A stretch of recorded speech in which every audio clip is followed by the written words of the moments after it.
بسم الله الرحمن الرحيم نحمده ونصلي على رسوله الكريم أما بعد السلام عليكم ورحمة الله وبركاته. Welcome back to another video. I pray each and every single one of you is well. I mentioned a hadith in the previous videos that the Prophet ﷺ says that when the month of Ramadan arrives, the doors of paradise are opened and the doors of the hellfire are closed and the Satans and the devils are chained.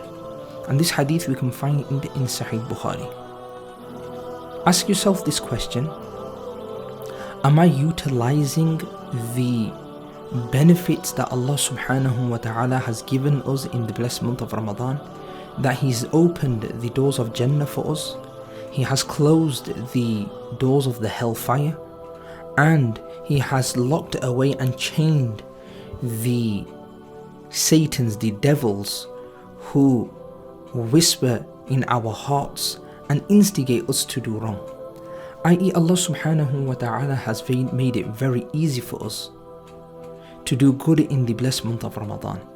The key thing is, have we capitalized on this?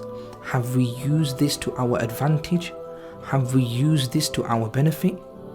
That the mercy, the blessings, the rahmah of Allah subhanahu wa ta'ala is at its pinnacle in this beautiful month of Ramadan. And we can see this by the statement and the narration of the beloved Prophet Muhammad sallallahu alayhi wasallam. It's only the second day. Now is a good time to change your lifestyle, change the way you are living. Use this blessed month to your advantage. Bring yourself closer to the deen of Allah subhanahu wa ta'ala.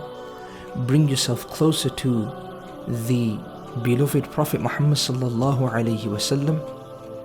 Build a connection with Allah subhanahu wa ta'ala and use this month to get closer to the Holy Quran. May Allah subhanahu wa ta'ala use these words for me but not against me on the day of Qiyamah. Please like, share and subscribe this with your friends and family. May Allah subhanahu wa ta'ala reward you. My name is Muhammad Ali. Assalamu alaikum wa rahmatullahi wa barakatuh.